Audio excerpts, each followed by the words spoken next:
So, Mission Impossible Fallout starts with Ethan Hunt, Simon Pegg, Ving Rhames, the team. They're all working together to try and get these nuclear cores or something. So they're doing an arms deal under the bridge downtown. And there's some guys there, and they're like, they get the drop on Ethan Hunt's team, and then they've got Ving Rhames, giant meatball man, held hostage, and they're going to blow his brains out. So then Tom Cruise is like, no, you're not. And then they all start firing at each other, and Simon Pegg does the thing that they did in Tomorrow Never Dies, another spy movie, except it's 20 years old, where he uses a device or a Game Boy or a PSP or a phone or whatever to drive a car. I've seen that before.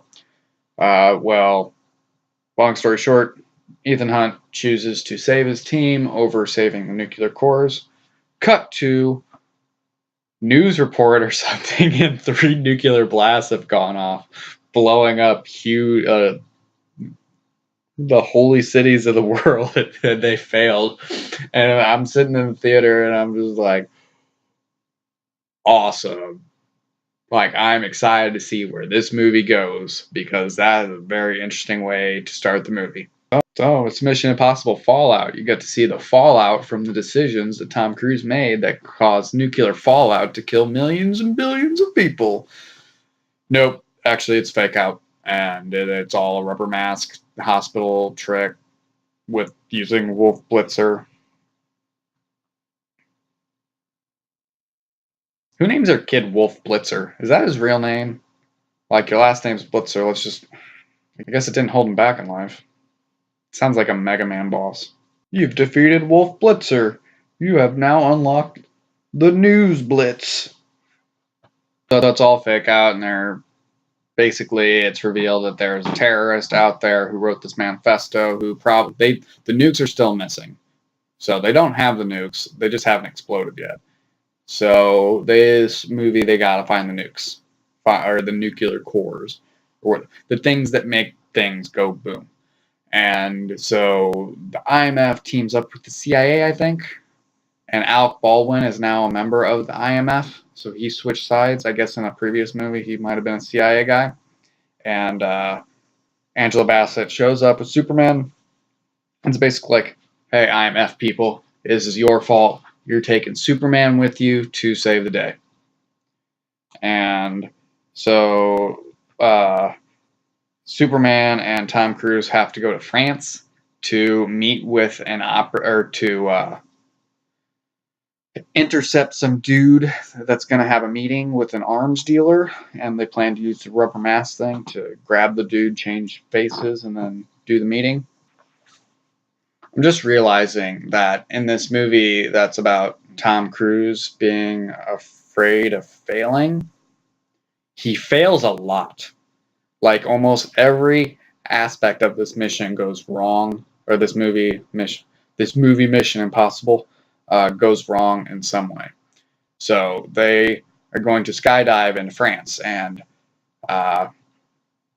Superman, who's referred to also as the Hammer, once they never call him the Hammer again, but I'm going to call him the Hammer from here on out. So the Hammer is all like being a jerk on the airplane, and they're about to jump out, and Tom Cruise is like, make sure you got your oxygen right. And then he's like, he pulls Ethan Hunt's oxygen out because he's a dick, and then jumps out the window, or jumps out the back of the plane. And then Tom Cruise fixes his stuff, and then he jumps out of the plane. And then, of course, they fly into a thunderstorm, and the Hammer gets struck by lightning, and then he's out of breath, and Tom Cruise has to fix his oxygen up, and then they both crash land, basically, on the top of this building they're supposed to be infiltrating secretly, and it's got a glass ceiling. So, okay, so you got to infiltrate. I don't know why they had to fly into France secretly. They're a spy organization. Can't they just, like, get fake passports, fly in, like, we're here? No, they got to drop out of airplane during a storm so they're not noticed, so they can crash on top of the glass ceiling of the building they're trying to infiltrate and roll down the side of the glass building as people are probably inside looking up at the bodies on top of the ceiling. But they get inside, and now they're dressed up and together and looking, using their special fancy wristbands to find the guy that they want to switch places with. And this whole movie, they must be like carrying a like. I want to know how Ethan Hunt carries his peach crate around to stand on top of to make him not look like a short person, because he's as tall. He's as tall as everyone in this movie, and his keeping his height consistent is probably a big challenge for movie makers. So they find the guy, and he's in the bathroom, and this is a scene from the trailer, and the hammer throws an Asian man through a wall, and they get their butts kicked, and eventually Asian man gets shot to death by third spy woman who must have had a role in previous spy movie that I did not recognize. Not only do they kill that guy, they were supposed to take his face, and while they copied his face, the hammer hammers the Asian guy in the face with their computer and breaks it, so they can't do the mask trick. Ethan Hunt failed in getting the nuclear weapons at the beginning. He failed getting into the building without looking like a jackass. He failed getting the mask to do the meeting. So then he decides to go do the meeting without the mask because no one knows what he looks like. And I guess he saves the woman's life, who makes a weird passing reference to Max of the first Mission Impossible. And it's like, I remember that. And then they don't ever mention it again. Meets with an arms dealer, pretends he's a bad guy, and he uses his own face, which then he allows some background people. I'm going to get all the spy stuff wrong in this because that's like a super complicated movie. It's one of those movies where I think they kind of make up the spy plot as they go along. Because here, Ethan Hunt starts using his own face to pretend to be some big arms dealer named like John Lark or something. So eventually, as the movie goes on, you know that not everyone on his side is on his side, and they use that to try and actually frame him for really being that John Lark guy. But that seems to be their plan the whole time, but the only reason Ethan Hunt pretends to be this John Lark guy is because the hammer breaks the mask computer on someone's face. But maybe that was intentional. Again, I'm getting in the plot of the movie. The hammer's a bad guy. I don't know if that's a shock to anyone as they watch this movie that he's clearly going to be the bad guy, but he's the bad guy. But the hammer smashes a computer on someone's face. Was that intentional so they could break the mask making machine so that they could frame Tom Cruise because they knew that he was so cocky and afraid of failure that he would pretend to be this John Lark guy? I don't know. But okay, he pretends to be this John Lark guy, and the only way they'll give him the quarters is if he breaks out the bad guy from the previous movie, who's a terrorist, who's also apparently the mastermind of this whole plot, while for the past 2 years he's been being shuttled around and kept from talking to anyone. I guess he must have had some meetings with his people inside the CIA.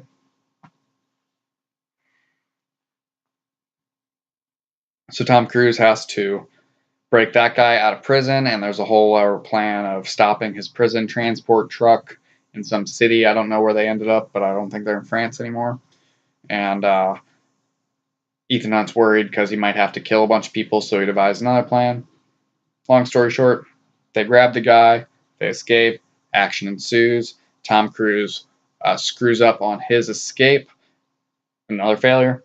He then has to escape a different way, which works out perfectly, but it's him sprinting, and he's getting away from people, and it looks like he's gotten away, and then he looks to his right, and there's a guy sprinting full speed at him, and he looks to his left, and there's a guy sprinting full speed at him, so he starts sprinting full speed again. We're doing cool motorcycle stunts.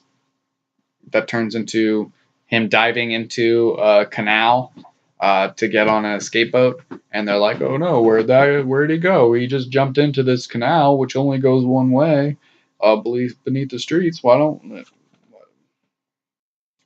So they kind of get the cores back and everything's going well, and then it's revealed that the Hammer is a bad guy, and Alec Baldwin gets to do some cool secret spy stuff, and then he gets all super excited like it's some sort of Saturday morning. He's like, "Yay, I'm part of the team!" And then he gets killed. Bye bye Baldwin. Uh, and the Hammer gets away. He walks briskly away from Ethan Hunt with his life, and then escapes with codes or nukes or something. The thing that the MacGuffin that allows them to just threaten the world. So they disappear, and Ethan Hunt's basically failed again. They let the nukes get away again. But they put a tracking device on. Oh yeah, the Hammer escaped with the terrorist guy. And the terrorist guy has a tracking device or something on him that they injected into his neck secretly when they were taking out a different tracking device.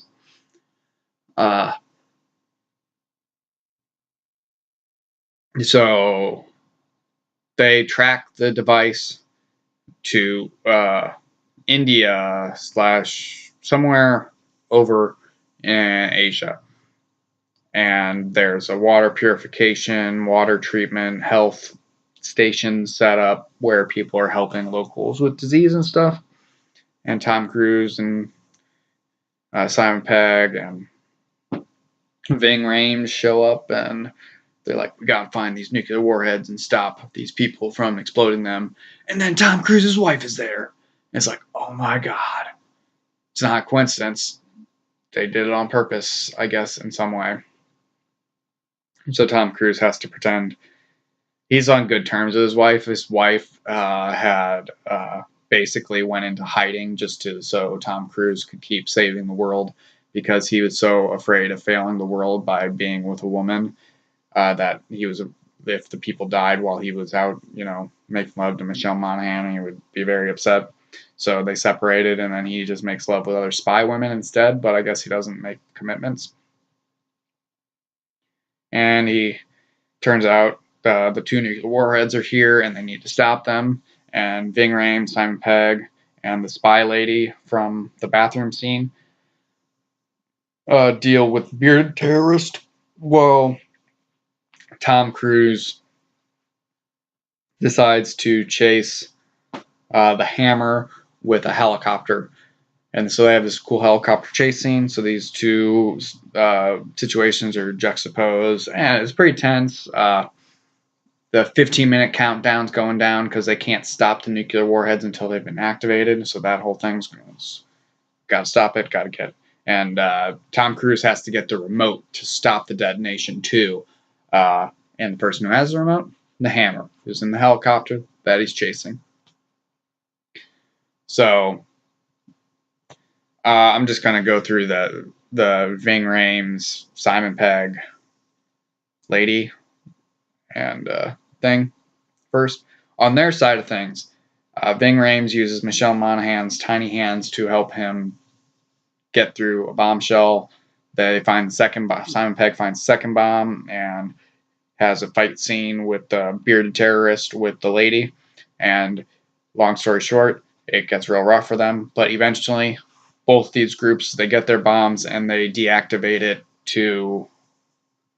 they get their part done. Ethan Hunt, on the other hand, is secretly chasing the Hammer. The Hammer doesn't know that there's a helicopter on his tail.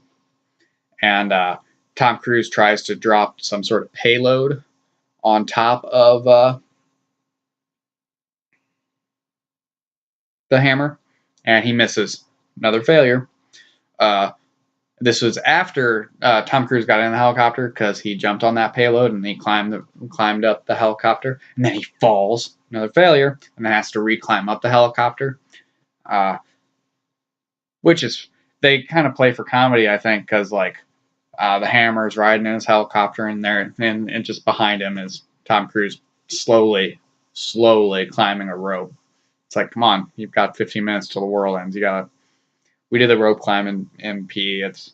I'm sure it's a little harder when you're on the back of a helicopter, or when you're hanging from a helicopter, but you're a super spy, so climb that damn rope.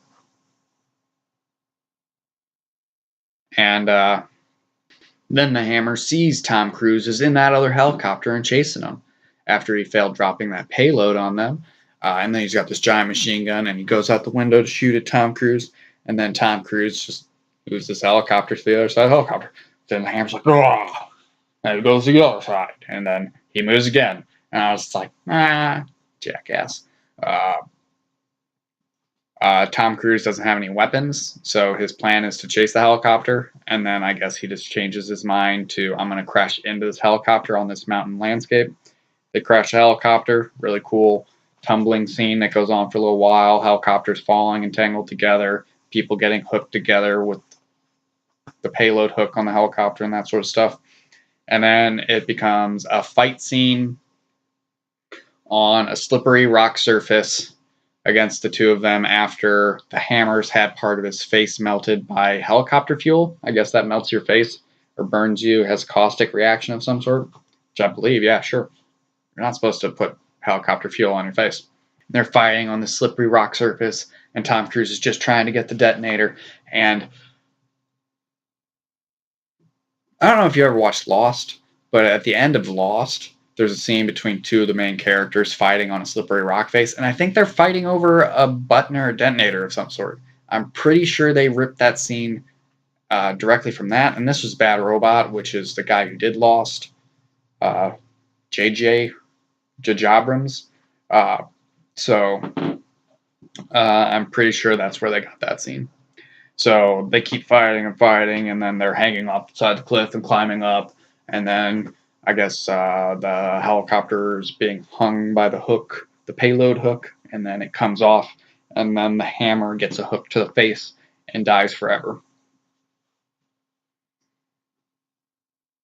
Then there's a big white flash as Tom Cruise goes to hit the button, and it lets you believe for a second, just a second, that Tom Cruise succeeded. But no, he failed again. He failed because he disappointed me, because I thought it would have been really nice if they gave you that sad ending and he did fail. But no, he succeeded at the last second, and there's no nuclear bomb and no one dies except for the Hammer. And I think that bearded terrorist gets strangled to death, although they might leave him alive. And that's Mission Impossible Fallout.